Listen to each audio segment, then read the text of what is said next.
The U.S. Army boot camp is being canceled, and they're not allowing trainees to have their rifles except for times that are required. Where did this cancellation come from, and why are we seeing this change? A lot of people are saying this is a knee-jerk reaction, but let's dive right into this. Now, it does look like on May 6th, this was an issue because there was a trainee that I've actually made a video about.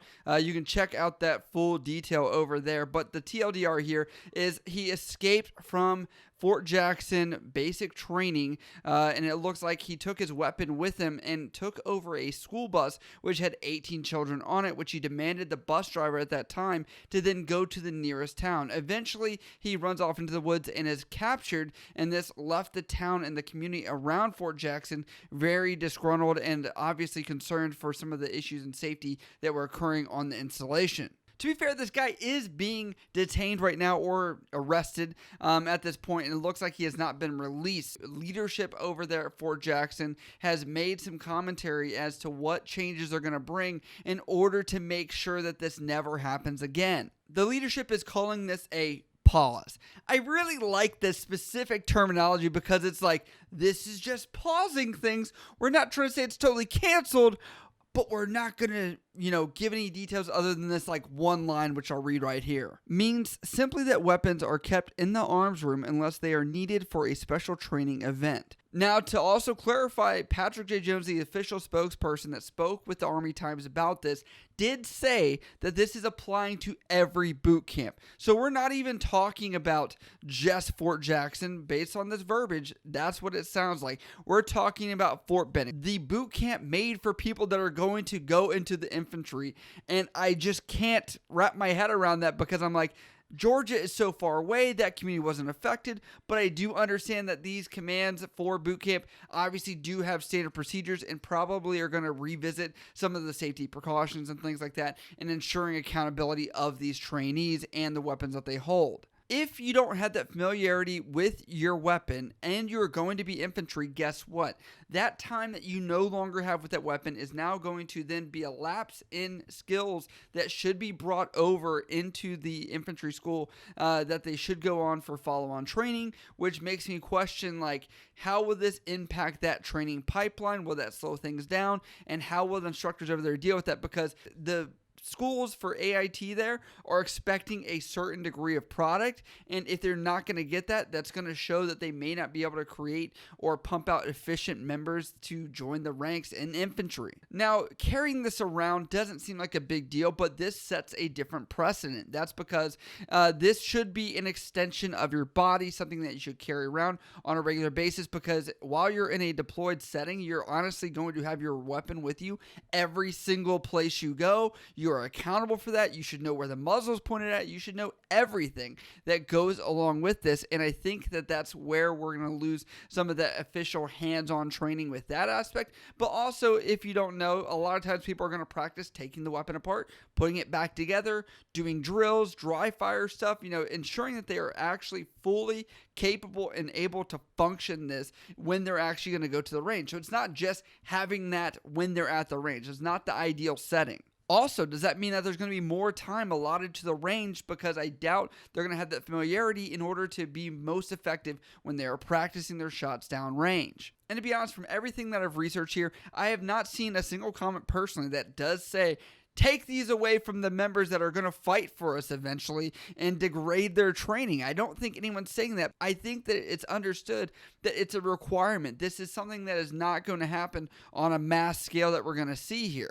At the same time, even from my perspective, I'm asking, why is there not a replacement for not having these while they're at the range? I can understand that this is kind of like a pause period, but why is there not any way to address this and say, hey, in the meantime, we're not going to have the real things, but we're going to have these rubber ones at least. Something to say they are still going to have the theory or practice of still understanding that they are accountable for this. They need to know basic weapon safety rules and understand that this is something that they cannot joke around with and treat it like that, as long as the instructors are willing to play along with this as well for this certain period of pause or time period. I also think a lot of people are frustrated by this because they're probably thinking, yes, there is a pause, but let's get a specified date. If it's 30 days to readdress this, make this the top priority and say, if we don't have an answer in 30 days, we'll extend it another 30 days or whatever it is until we get a final resolution. I think just saying the term pause really doesn't give a lot of people the confidence that this is going to be a short-term, high-priority fix, but that's just some things that I could see looking at this from multiple different perspectives. If you guys like this content, only about 20% of you guys are subscribed. Please get us there. We're on the road to 100K. Also, like this video because it will tell YouTube that this is good content and other people will probably be recommended this as well. The Brigadier General over at Fort Jackson says this: "We truly regret this incident and the effect it is having on our community. I have spoken with Dr. Davis to express my desire to meet with the parents of the children so I can personally share my concerns for them. I want to answer their questions and let them know we are taking actions to prevent this from happening again." And to be clear, they did say that they were working with local authorities and law enforcement, things like that, to address these situations.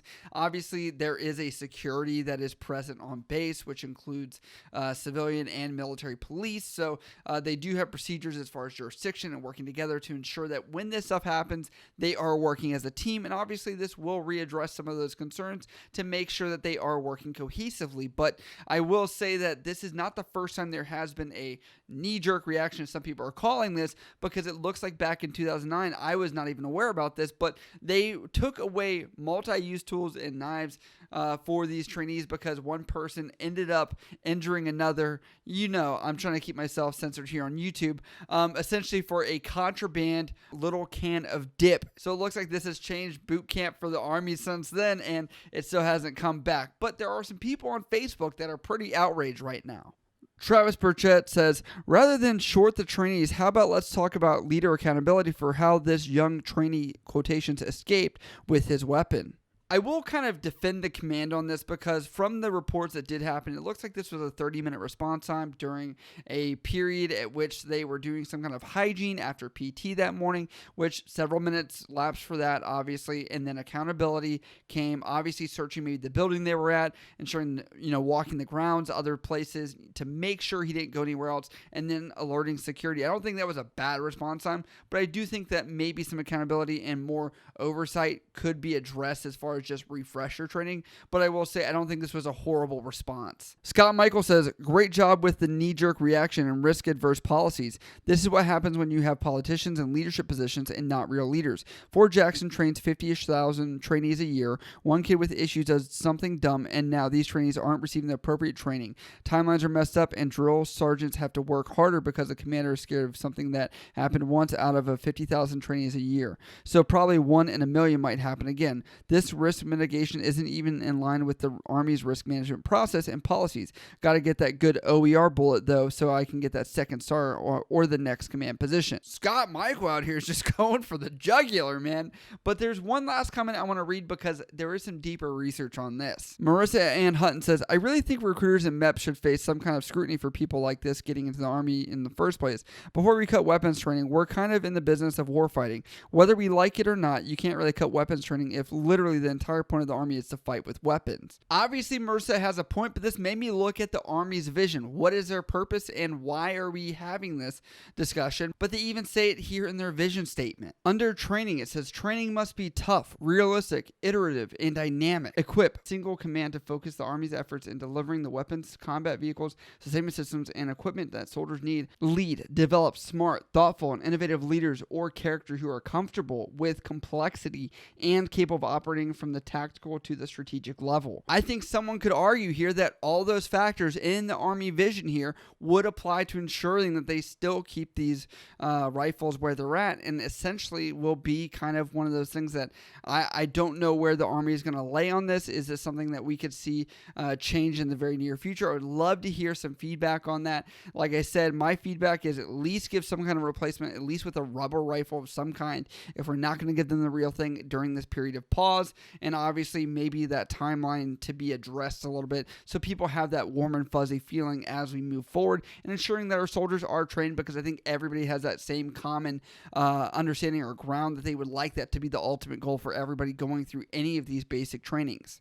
So what do you guys think about this whole idea of the reaction by taking these away during this pause period? Do you think that this is the right move as far as a public relations standpoint, obviously to address the concerns and fears of the local population that are there in South Carolina near Fort Jackson? Or do you think that this is overarching as this has been applied to every single boot camp, obviously as they still do follow some of the similar regulations? And maybe if you have your own experience with Army basic training, you can talk about this more smartly than I can. But those are just some of my thoughts and opinions on this. But if you guys do like what we do on this channel, you can also help us out over at patreon.com. Get some special perks and benefits also on membership here on YouTube, where you can get some special perks and benefits here as well. But as always, if you have questions about this or anything else, you can always hit me up on Instagram, Snapchat, Twitter, down in the comments below. I love you guys. I'll see you next time. Wrinkle the sheets, you slept in my